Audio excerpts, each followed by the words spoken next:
estoy muy gozoso de poder estar con ustedes de este modo hoy por la mañana.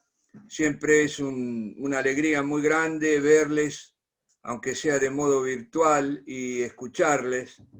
Y a mí me alienta y me desafía. Voy a pasar directamente a abrir mi corazón con algunas reflexiones.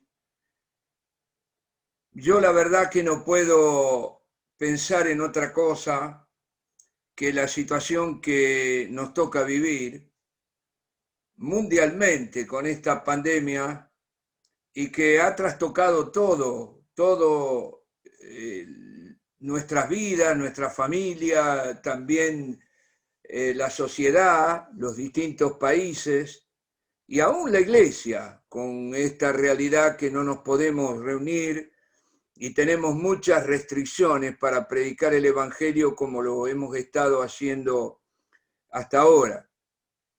Y yo he estado compartiendo con ustedes reflexiones acerca de estos tiempos que nos toca vivir y particularmente de los medios de gracia que Dios nos ha dado, las herramientas, los instrumentos que Dios nos ha dado para que nosotros podamos resistir en el día de la prueba y ser más que victoriosas en todas las cosas que debamos afrontar.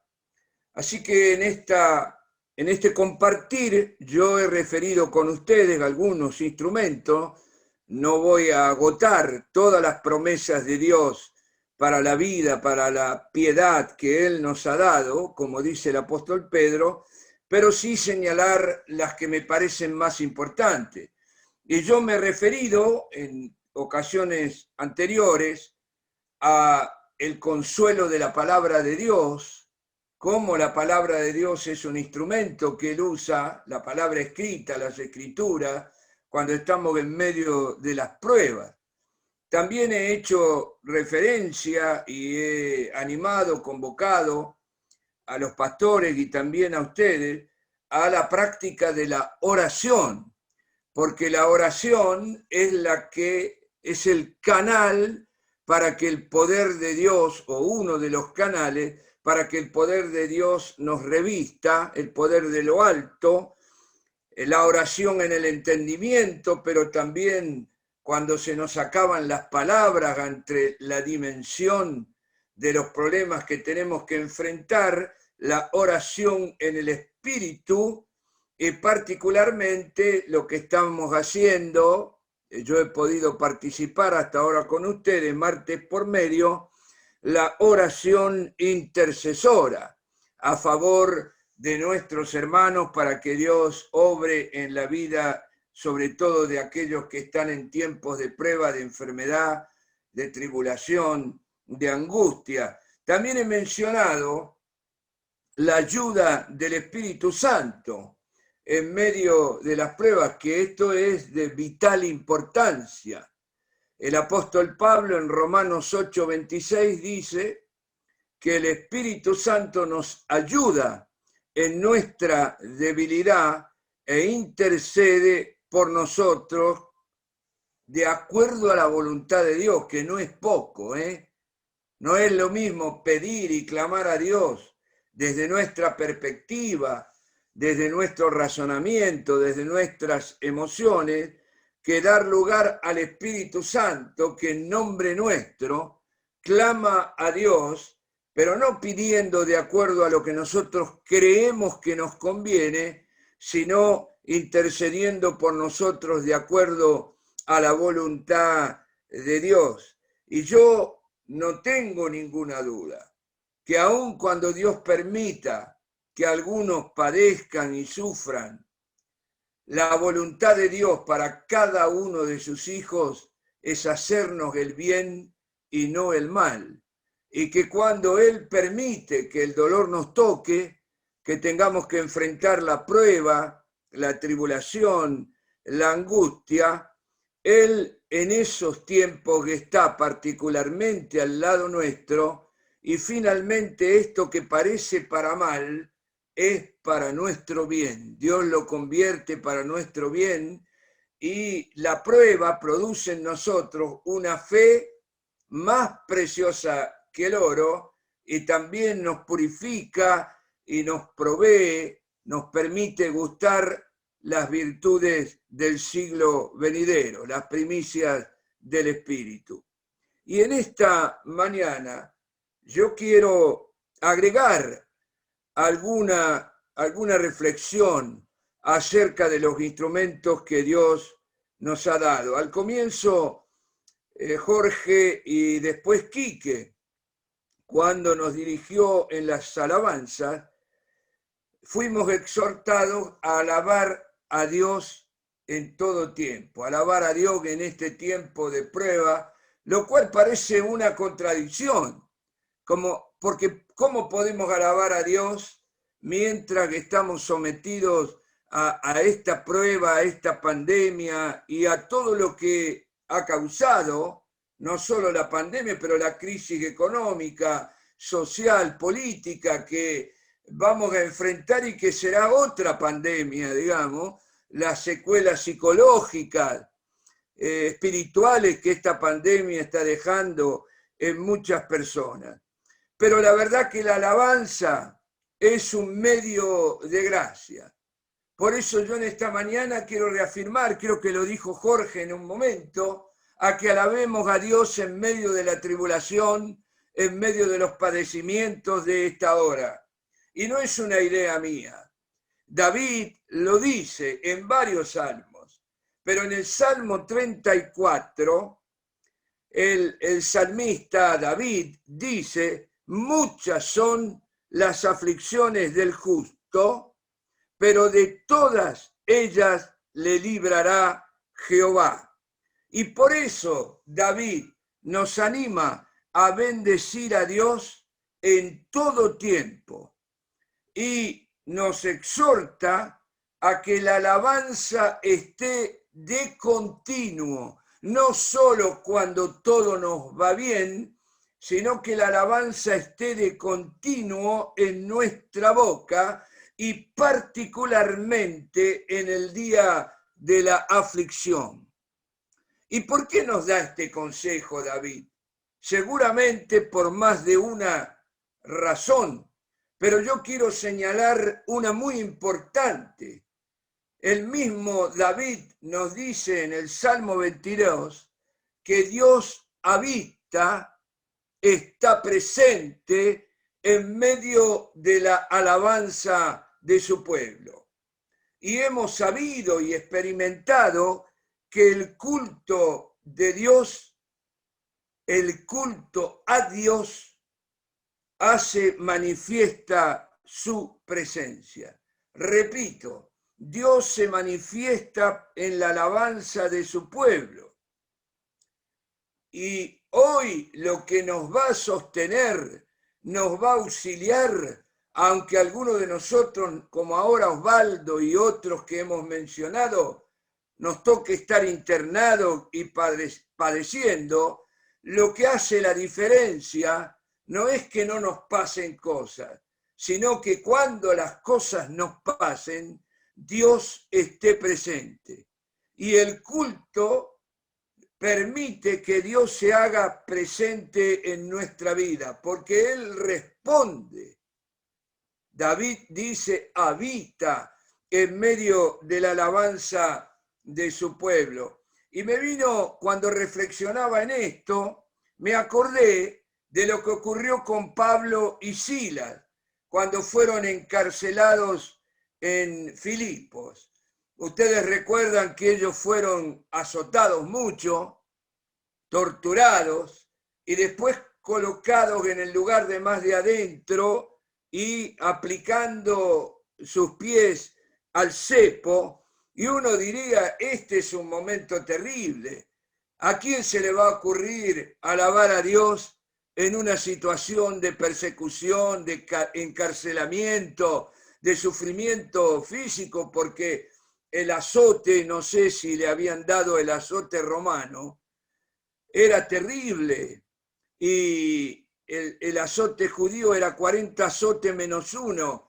Pero el látigo rompía toda la piel de la espalda para aquellos que eran sometidos, o sea que la sangre y el dolor físico era muy intenso.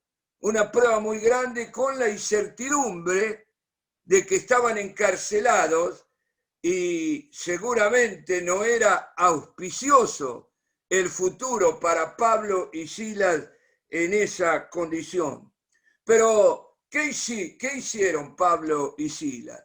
Dice que a medianoche comenzaron a dar culto a Dios, cantando himnos y orando. Y este culto que rindieron a Dios en medio de la situación de sufrimiento en la que se encontraban, hizo que la presencia de Dios se manifestara en aquella cárcel. Un terremoto sacudió los cimientos de la cárcel, las puertas se abrieron y las cadenas de todos se soltaron. Y bueno, ustedes conocen la historia. Esto llevó a la conversión del carcelero de Filipo. Por eso yo quiero de nuevo animarles que en medio de esta tribulación que nos ha sobrevenido, debemos alabar al Señor con sacrificios de labios que honren, que glorifiquen su nombre, como Quique nos guió esta mañana. Y yo no tengo ninguna duda que como ocurrió con Pablo y Silas, Él se manifestará en medio de nuestra alabanza, oirá nuestro clamor y nos librará de todas nuestras angustias, como ha dicho también la Escritura. Por eso, amados hermanos, no tenemos que dejarnos ganar por la tristeza, por la amargura, para que no nos quite la victoria y pase lo que pase, aún en la peor situación, tenemos que alabar y rendir culto a Dios, porque siempre que alabamos a Dios en espíritu y en verdad, Él se manifiesta en nuestra vida. El culto es como la oración, una conexión con Dios, un traslado al santuario celestial, un abandono del plano natural para estar con Cristo en el lugar santísimo y alcanzar misericordia y recibir el socorro al tiempo oportuno. No voy a abundar más en este punto. Les animo a buscar en la Escritura, leer el Salmo 22, el Salmo 34, en Hechos lo que pasó con Pablo y Silas, para que el Señor reafirme vuestra fe de que Él escucha más que nunca nuestra alabanza cuando lo hacemos no en el tiempo del gozo y la alegría, sino cuando no renunciamos a nuestra fidelidad a Él y a pesar de que Él ha permitido en nuestra vida que el dolor nos golpee, no renegamos de nuestro Dios, perseveramos en nuestra fidelidad y seguimos alabándole como si todo nos estuviera saliendo bien. Y esto es muy agradable al Señor. Manifiesta la medida de nuestra fe y no quedará sin respuesta de Dios. Más allá de lo que ocurra, la gracia de Dios nos va a envolver, aunque Él decida que partamos de este mundo si nuestro tiempo sobre la tierra ha terminado. Pero no será una desgracia, será una acción de gracias, porque pasaremos del culto en medio de la aflicción a estar para siempre alabando al Señor en las moradas del Padre Celestial, junto a los ángeles, querubines, serafines y a los ya redimidos por el Señor Jesús. Pero quiero también animarles en este tiempo que nos toca vivir a hacer guerra espiritual. Yo no creo que el diablo está tranquilo en este momento, inactivo. Yo sé que Dios ha permitido esta epidemia y todo este juicio que ha venido sobre el mundo entero. Pero yo no dudo que el diablo trabaja y aprovecha este permiso de Dios para hacer su agosto. Y yo no tengo ninguna duda de que el diablo y los demonios aprovechan esta ocasión que nos toca vivir, y eso nos desafía a resistir al diablo y a llevar adelante guerra espiritual. Yo no voy a abundar mucho, voy a decir algunas cosas para afirmar lo que pienso y les comunico. Por ejemplo, el diablo tuvo, permiso de Dios para tocar a Job con enfermedad. Ustedes pueden leerlo. Le dijo el Señor, toca su hueso y su carne.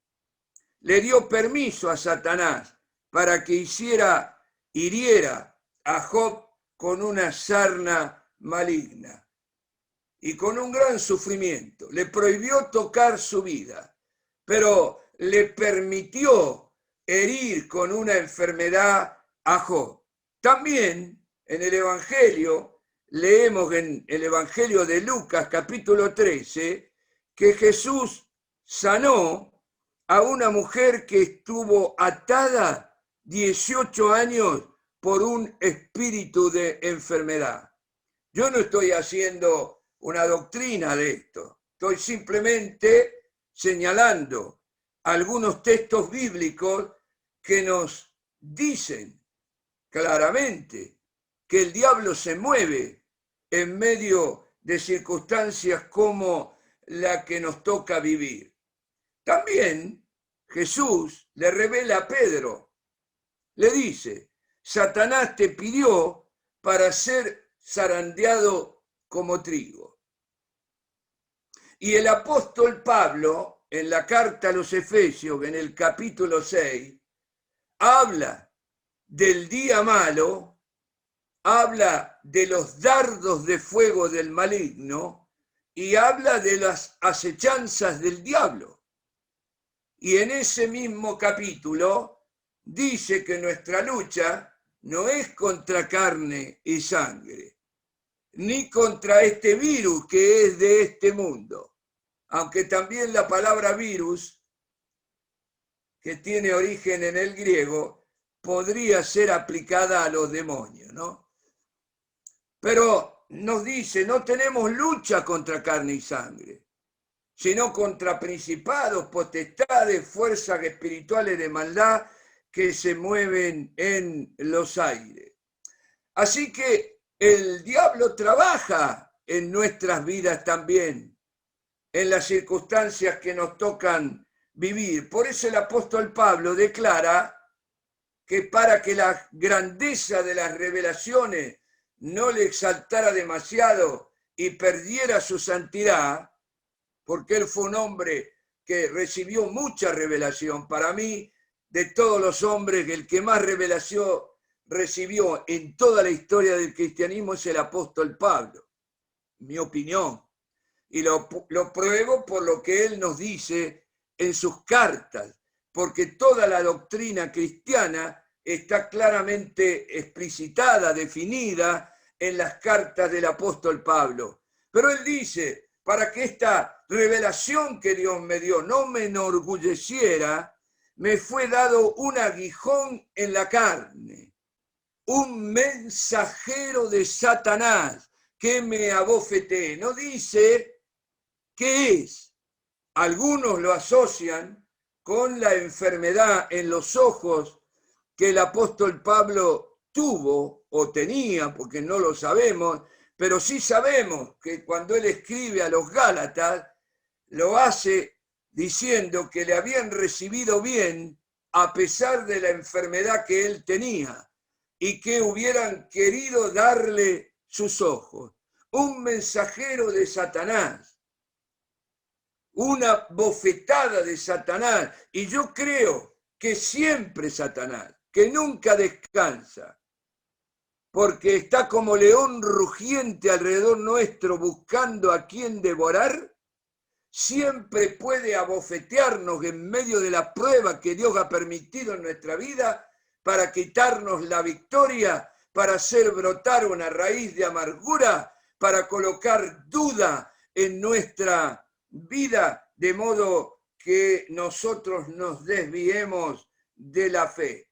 Por eso, en el día malo, por eso, en este tiempo difícil que nos toca enfrentar, tenemos que seguir el consejo apostólico que Pablo nos da en el mismo capítulo 6 de la carta a los Efesios, donde yo mencioné algunos párrafos hace un ratito. Y en esa exhortación, Pablo nos anima a fortalecernos en el Señor y en el poder de su fuerza, revistiéndonos de toda la armadura de Dios. Yo no tengo tiempo, me llevaría muchos minutos describir la armadura de Dios que Pablo nos presenta en Efesios 6. Pero yo les animo a ir a Efesios 6 en estos días tan difíciles y poder buscar en el Señor sabiduría. Pablo describe la armadura de Dios siguiendo la figura de la armadura de los soldados romanos que él conocía muy bien. Yo no tengo tiempo de detenerme en cada uno de los elementos de esta armadura que menciona el apóstol Pablo, pero ustedes sí pueden hacerlo. Pero voy a mencionar dos que me parecen, o tres. Voy a mencionar el yelmo de la salvación. ¿Por qué el yelmo? Porque el soldado romano y los soldados de hoy también llevan un casco para proteger el asiento de nuestro razonamiento, de nuestra vida, que es el cerebro. Y por eso la protección, el yelmo de la salvación, nos protege de las mentiras del diablo, de las acusaciones del diablo, de nuestra mente carnal, que puede dudar de Dios en un momento, del razonamiento, de las emociones. Por eso ese yelmo de protección hoy tenemos que colocarlo en nuestra cabeza, sobre todo cuando la vida, en la permisividad de Dios nos golpea o cuando el diablo nos arroja un dardo de fuego. Podemos, como Pablo, decir: yo sé en quién he creído y sé que es poderoso para guardar mi depósito, lo que le he confiado hasta el último día, y pase lo que pase. Y eso tiene que estar impreso en nuestra mente, en nuestro corazón, en nuestras emociones. Por eso el yelmo de la salvación. No voy a abundar en este punto, pero tú tienes que alimentar tu mente con la verdad, con la verdad. Pero Pablo menciona ahí también particularmente el escudo de la fe, el escudo de la fe. Hoy más que nunca tenemos que resistir al diablo, resistir la prueba, resistir el sufrimiento, blandiendo el escudo de la fe, que es lo que detiene los dardos de fuego del maligno. Por eso en esta hora, donde parece que nos suceden cosas contrarias a la fe que hemos puesto en Dios, porque todos podemos hacernos preguntas. ¿Por qué se enfermó tal hermano? ¿Por qué partió otro hermano? Y ahí la fe, hermano o hermana, ¿no? La fe comienza a tambalear, a conmoverse. Y si nos toca a nosotros padecer, vienen muchos interrogantes. ¿Y cómo respondemos a esos interrogantes? Alzando el escudo de la fe y diciendo cada uno de ustedes, yo sé en quién he creído, yo sé y sé que Él es poderoso, que Él me cubre, que Él me está ayudando en este tiempo de prueba. Por eso yo en esta hora les animo a clamar al Señor para que Él aumente nuestra fe,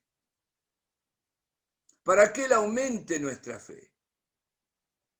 Todos tenemos una medida de fe que Dios nos ha dado, pero la Biblia para mí dice que todos podemos crecer en la fe y todos podemos aumentar esa medida de fe que Dios nos ha dado. Y un modo de aumentar la fe es precisamente clamar a Dios. Y esto hicieron los 12.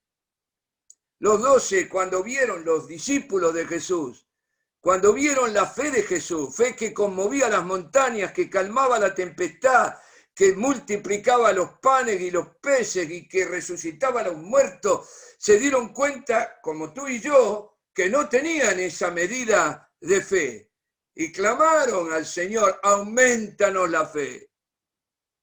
Y cuando los discípulos oraron por el hijo de un hombre que estaba endemoniado y no pudieron liberar a este chico del demonio, ahí aparece Jesús. Y Jesús, entrando en escena, le dice al padre que le pide que libere a su hijo. Le pregunta, ¿crees? Y aquel hombre sabio nos enseña cómo debemos responder.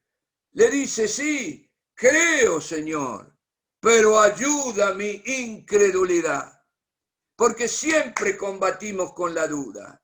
Y quizás este combate con la duda es más tremendo, más visible, cuando nos toca enfrentar un tiempo de sufrimiento como este que nos toca vivir. Por eso yo les animo a blandir delante de la circunstancia difícil y delante del diablo el escudo de la fe. Y menciono un último elemento muy importante de la armadura de Dios, que es la espada del Espíritu. Ustedes recuerdan que cuando el diablo tentó a Jesús, cuando el diablo, por ejemplo, le pidió a Jesús que si tenía hambre, saciara su hambre pidiendo que Dios hiciera el milagro de convertir en pan o de proveerle el pan. Eso puede hablar de una necesidad nuestra, porque el pan simboliza nuestra necesidad. ¿Y cuál fue la respuesta de Cristo? Cristo respondió con la palabra. No solo de pan vivirá el hombre, sino de toda palabra que sale de la boca de Dios. Por eso, nosotros en esta circunstancia tenemos que alimentarnos con la palabra de Dios. Y esa palabra de Dios nos servirá para derrotar al diablo, como hizo Cristo cuando fue tentado, porque no respondió ninguna vez con propias palabras, sino que ante cada sugerencia del diablo, Jesús respondió con la palabra de Dios. Y yo quiero ahora sí pelear contra esta enfermedad, blandiendo la palabra de Dios, la espada del Espíritu, blandiendo la palabra del Señor que tiene poder, que es viva, eficaz, más penetrante que espada de doble filo y que puede cumplir todo aquel propósito por el cual Dios la ha pronunciado. Y a mí me ha hecho bien en este tiempo de aflicción volver a la palabra. Y leyendo la palabra del Señor, he encontrado un nuevo sentido, una aplicación, porque eso lo hace el Espíritu Santo, de la palabra de Dios general para todos a mi situación particular. Y este es el milagro, donde esta palabra escrita, la Biblia, la palabra de Dios, se convierte para ti en una indicación personal del Espíritu, en una respuesta a tus interrogantes, en un consuelo para tus aflicciones y en paz para emociones descontroladas, esa ansiedad y temor que todo problema nos causa, y particularmente este tiempo de agonía, de muerte, porque realmente hoy había un dicho antiguo que decía la muerte en las calles, ¿no? Que había muerte en las calles, y se refería a pestes también. Son dichos que vienen de muchos siglos anteriores, que están en el idioma castellano, ¿no? La muerte reina en las calles. Y hoy este virus hace que la muerte reine en las calles, porque es en el contacto, en la vida cotidiana, en la calle, que puede simbolizar el trabajo, la escuela, los vecinos, la familia, el hogar de alguna persona, allí no que espera el virus y puede también, en cierto sentido, esperarnos la muerte. Bueno, yo les animo a alimentar la mente y el corazón con la palabra de Dios. Yo me la estoy comiendo. He leído en un diario que daban consejos de cómo alimentarnos mejor para tener más anticuerpos y defensa si el virus nos ataca. Y me parece bien. Todo seguramente ayuda. Pero lo que más ayuda es esta palabra de Dios, que te va a alimentar el alma, el espíritu, la mente, y te va a proveer todas las promesas que Dios ha hecho en su palabra. Porque mira, la oración se basa en las promesas. Yo no le pido a Dios nada que Él no ha prometido.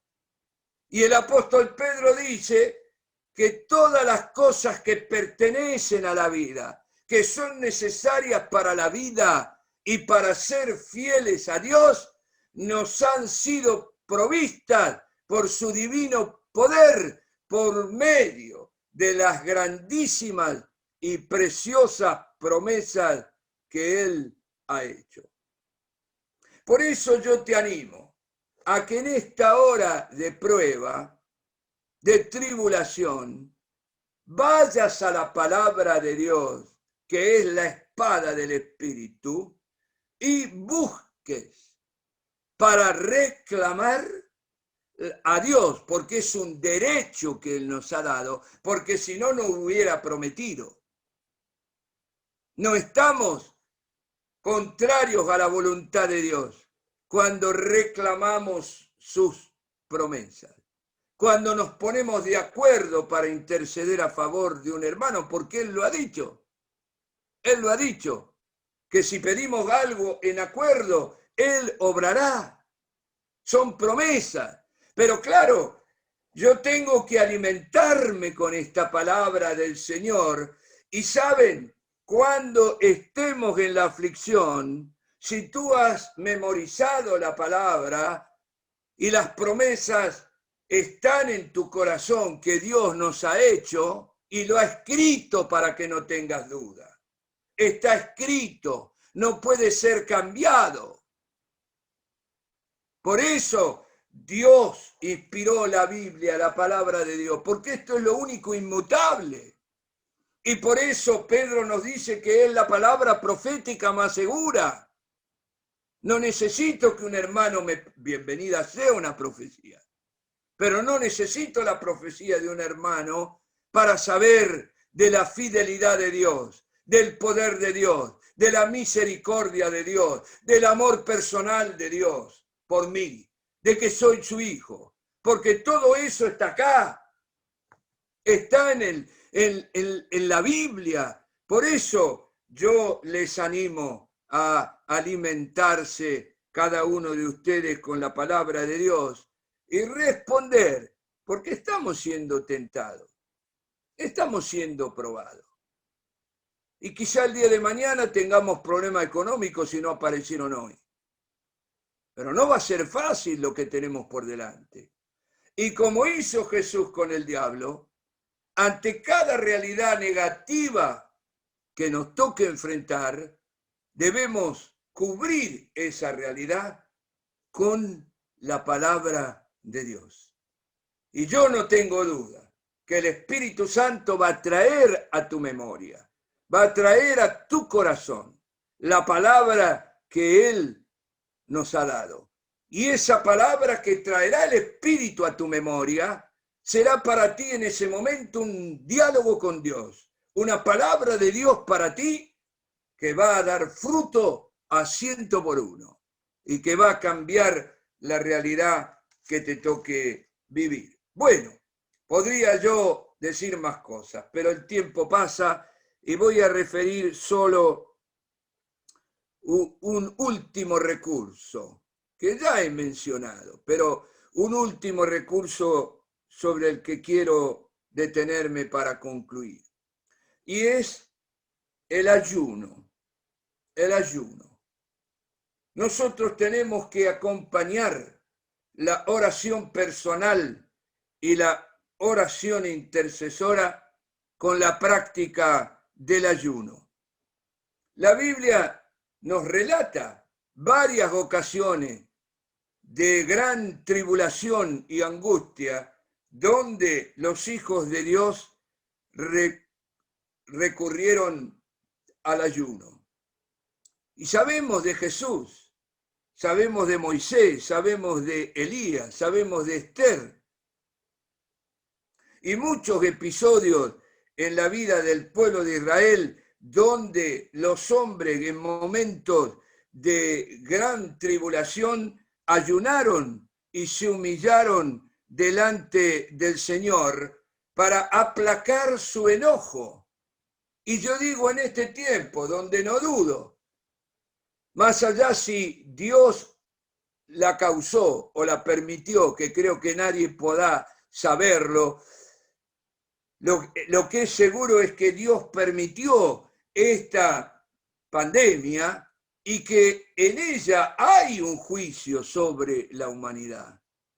Y cuando esto ocurría en el pueblo de Israel y era castigado por sus pecados, el pueblo se humillaba en oración, en ayuno, tratando de aplacar su enojo. Y esto ustedes lo pueden ver en Jueces 20-26, para que ustedes estudien. Yo les doy, como los animé a ir a la palabra, hagan lo mismo que hice yo, preparando esta reflexión y me ha bendecido. 1 Samuel 7, versículo 6, 2 Samuel 12, versículo 16, Nehemías 9:1, Jeremías 36:9.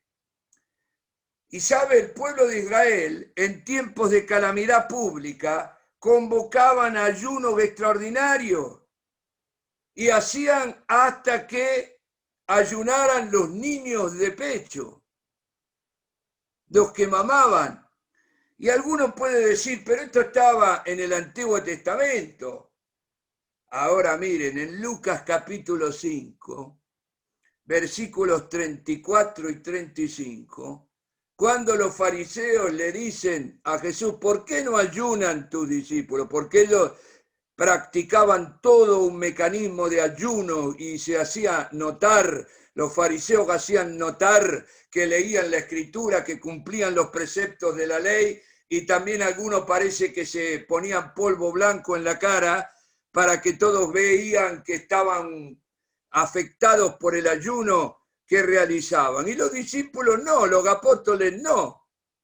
Y Jesús le responde, nadie ayunaría cuando el esposo está delante en el día de la boda. No, nos alegramos, comemos, nos gozamos, pero el esposo se va a retirar, está diciendo, cuando yo no esté, mis discípulos van a ayunar. Y yo sé que Cristo está en nosotros a través del Espíritu. Pero tú y yo no somos marionetas del Espíritu. El diablo posee, pero el Espíritu Santo y los demonios. Pero el Espíritu Santo habita en tu espíritu. No anula tu mente, no anula tu persona, no anula tu voluntad y no anula tus sentimientos. Entonces mi carne se va a afectar. Mis emociones se van a ver afectadas por la situación de prueba, por el dolor, por el sufrimiento. Y ahí yo, en los días de mi carne, angustiado por la realidad que me toca vivir, tengo este recurso que Dios nos ha dado, que es el recurso del ayuno. Y saben los apóstoles, los primeros creyentes, cuando fueron sometidos a prueba, a tribulación, a persecución, a tortura y muerte, ellos ayunaron. Por eso el apóstol Pablo nos da testimonio en sus cartas, que él estuvo en muchos ayunos buscando la gracia de Dios. Y yo no dudo de que el Espíritu va a obrar y nos va a acompañar, porque el ayuno es un modo de hacer morir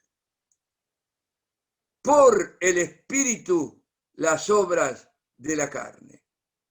Y saben, pensando en esta realidad, Dios me llevó a leer Joel. Joel. ¿Por qué? Bueno, meditando en el poder del ayuno, en la gracia que viene sobre el ayuno y en la realidad que estamos viviendo, Dios me llevó al libro de Joel. El libro de Joel es un libro apocalíptico. ¿Qué quiero decir? Es un libro escatológico que habla de los últimos días, de lo que va a ocurrir en los últimos días. Es una profecía que llega hasta el fin de los tiempos. Y no tengo la oportunidad de explicarlo bien, pero sí animarles a pensar, es una profecía para hoy.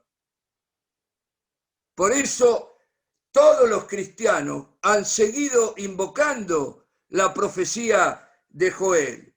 Y saben, el libro de Joel, en este sentido escatológico, describiendo los días del fin, utiliza una figura de hechos que le ocurrieron a Israel, de terribles plagas y sufrimientos, días de luto y de muerte que vinieron sobre Israel. Y yo creo que cuando uno lee el sermón profético de Jesús en Mateo 24 y en otros evangelios, no va a dudar de que en los días del fin, en nuestros días, aumentará la maldad y aumentará el sufrimiento. Por eso Jesús dice principio de dolores. Y claro, Joel anuncia esto, pero le dice al pueblo de Israel lo que tiene que hacer en medio de este sufrimiento. Y hay un párrafo, el capítulo 2 es extraordinario, extraordinario.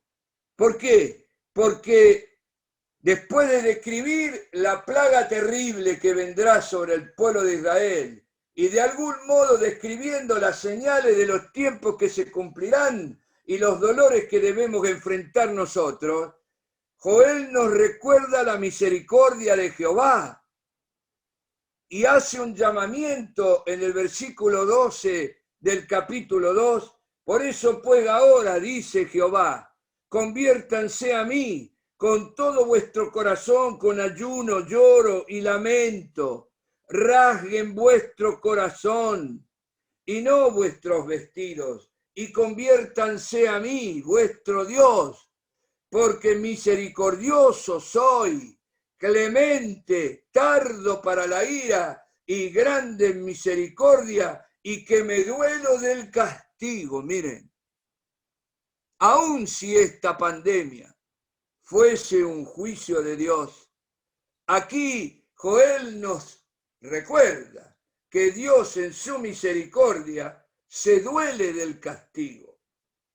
Y dice, ¿quién sabe si al hacer esto, arrepentirnos con ayuno, con lloro, con clamor y con lamento, quién sabe, quizás Él se volverá y se arrepentirá y dejará bendición tras de sí?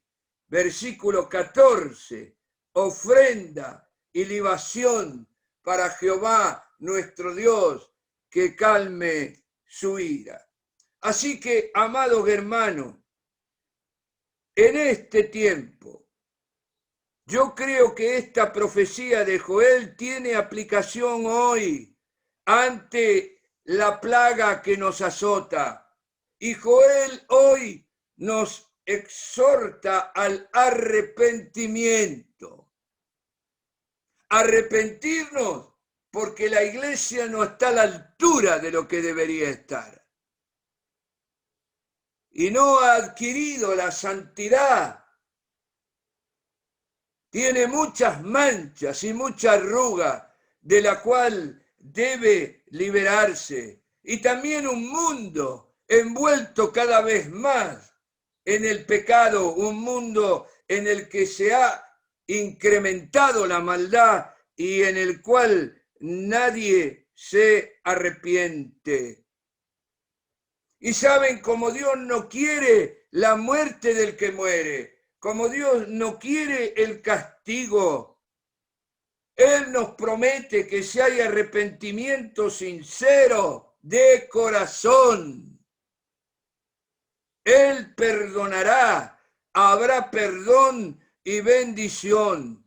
Así que yo les digo, amados hermanos, debemos clamar a Dios en ayuno y en oración, en lágrimas de arrepentimiento, para que Dios acorte los días de esta plaga. Y tenemos por eso que ayunar confesando los pecados de la iglesia, pero también los pecados de aquellos que hoy pecan y en el mundo y no se arrepienten y ofenden a Dios, como no lo hacen ellos. Pidamos nosotros perdón con clamor, porque amamos también a los pecadores y deseamos que sean salvos. Y nos duele el castigo de Dios. Por eso clamamos por ellos, no solo por los hermanos, para que se arrepientan. Y en esta profecía de Joel dice que son los sacerdotes, aquellos que deben convocar a la asamblea, a una asamblea, para que en oración y ayuno nos arrepintamos y pidamos a Dios clemencia, y en nuestro caso, para que cese esta epidemia. ¿Y esto qué significa? ¿Por qué estoy concluyendo con este punto? Porque yo, como pastor entre vosotros,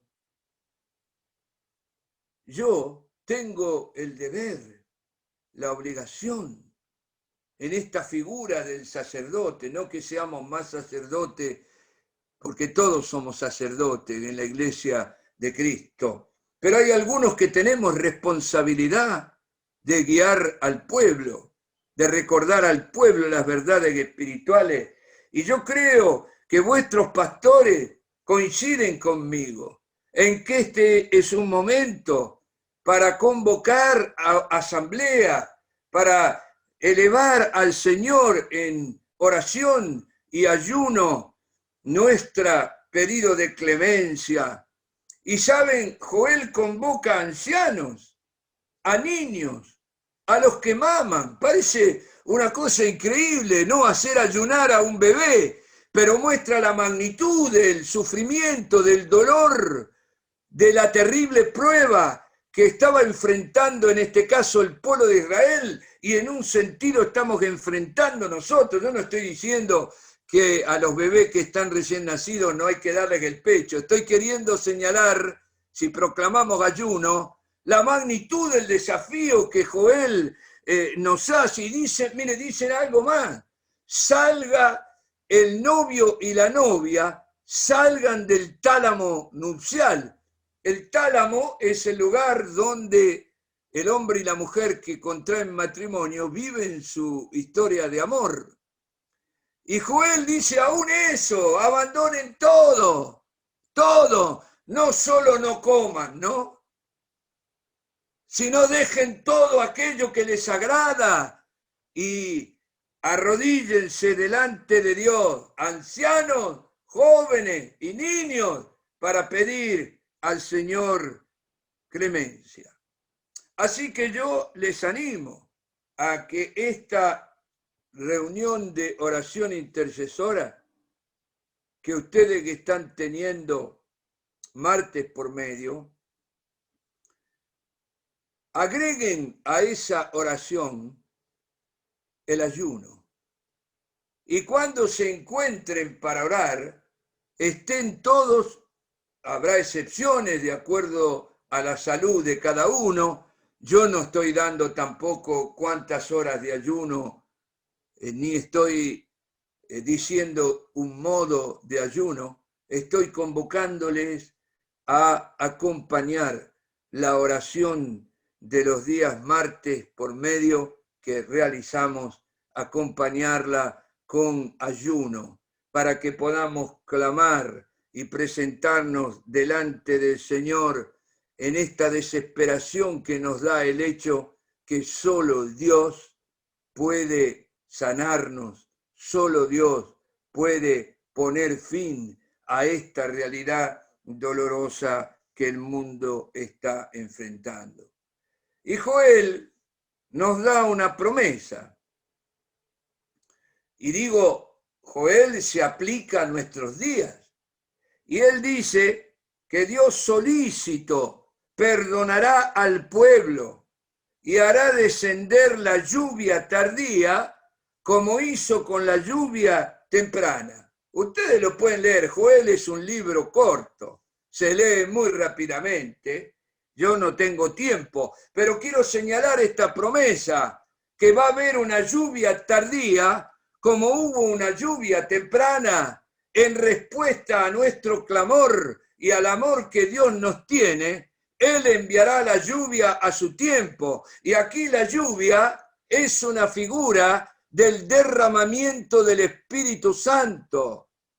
Y lo que Joel nos está diciendo es que así como en el nacimiento de la iglesia, la lluvia temprana, Dios derramó su Espíritu y revistió de poder aquella iglesia primitiva que en medio de tortura, persecución y muerte llenó de Cristo el imperio romano. A pesar de toda esa oposición y ese sufrimiento, hoy nosotros recibiremos lo que Joel llama la lluvia tardía, el derramamiento del Espíritu Santo sobre toda carne. Porque miren, no es casualidad que el capítulo 2, que yo comencé a mencionar rápidamente con ustedes, es el que habla a partir del versículo 28 del derramamiento del Espíritu Santo. Y el Señor nos dice hoy que en este cumplimiento de las señales de los tiempos, en este anuncio de la pronta venida del Señor, Él nos promete la lluvia tardía. Y Él nos promete, en medio de esta epidemia de muerte que nos toca vivir, después de esto, dice Dios, derramaré mi espíritu sobre toda persona, toda carne, Y esto incluye el mundo, hermano. No se preocupen por todas las barreras, restricciones, leyes contrarias a Dios que el hombre va a decretar, porque el Espíritu Santo en los últimos días, como está prometido, no será derramado solo sobre los hijos de Dios, sino sobre toda persona. Y el Espíritu Santo va a convencer al mundo de pecado, de justicia y de juicio. Y va a preparar la tierra, los corazones, va a tocar los corazones y las mentes de las personas para que cuando tú tengas la oportunidad de predicar a alguno la palabra del Señor, la semilla que tú dejes va a dar fruto, porque el Espíritu ya habrá obrado en esa persona y también en ti. Y dice que sobre mis siervos y siervas derramaré de mi Espíritu, bendito sea el Señor, el mundo en nosotros, y veremos visiones, soñaremos sueños, profetizaremos en medio del mal. Se va a manifestar el poder de Dios con los dones, los carismas del Espíritu, y vamos a ver muchos milagros. Y donde no haya milagros porque Dios ha tenido otro propósito y ha querido llevarse algún hijo o hija suya a su presencia, nos dará el consuelo y la revelación para que nuestro corazón no pierda la paz ni la esperanza. Así que yo les dejo y quería terminar con estos pensamientos que el Señor me dio leyendo de nuevo el libro de Joel. Y saben, esta profecía del Pentecostés dice que habrá muchas señales, incluso cataclismos en el sol, en la naturaleza. Pero en el versículo 32 dice, todo aquel que invocare el nombre de Jehová será salvo. Y yo tengo esta esperanza y esta certeza, que si nosotros en medio de las pruebas, como Pablo y Sila en la cárcel de Filipo, rendimos culto a Dios con acción de gracias y le damos alabanza, Él va a responder. Y si nosotros convocamos al pueblo, nos convocamos mutuamente, todos, ancianos, jóvenes, adolescentes, niños, nos convocamos al ayuno y acompañamos nuestro clamor, que no debe ser solo martes por medio, ¿no? Sino debe ser nuestra diaria actitud delante del Señor, la práctica de la relación personal con Dios, la práctica de la oración y en la medida que Dios te lo muestre, acompañar la oración con el ayuno. Y yo creo que la gracia de Dios se manifestará y que nosotros veremos y seremos testigos, como estamos siendo, de muchos milagros, porque yo no creo que Omar Gaitán salió solo del problema que estaba, y creo que el clamor del pueblo ayudó a que él fuese sanado, lo mismo nuestro hermano Juan Manuel Montané y seguramente Heriberto, que ha mejorado mucho. Yo creo que Dios está oyendo nuestro clamor. No es solo que hay problemas y muerte y preguntas sin respuesta. No, estamos viendo la gracia de Dios moverse, pero yo quiero más. Yo anhelo más gracia. Yo quiero que el poder de Dios descienda sobre mí, cubra mi alma y quite de mi corazón el temor, la ansiedad, la angustia, que siempre la aflicción trae a la vida de cada ser humano mientras que estemos en nuestro cuerpo. Porque todavía no estamos en la morada del Padre, donde no habrá más llanto ni dolor. Todavía estamos en el mundo. Y algo que ha hecho esta pandemia, por lo menos conmigo, es devolverme las lágrimas, ¿no? Devolverme las lágrimas. Porque hacía mucho tiempo que yo no experimentaba tanto dolor y tanta angustia, tanta incertidumbre, como en este tiempo que nos toca vivir. Así que yo les dejo este llamamiento y les convoco a alabar a Dios en medio de la angustia, en medio del dolor, y también a convocarnos en asamblea, en oración y ayuno para clamar a Dios, y lo que no dudo que la respuesta que Él dará es un derramamiento, o si quieren, una renovación del poder del Espíritu Santo en nuestras vidas. Gracias por la atención. El Señor les bendiga.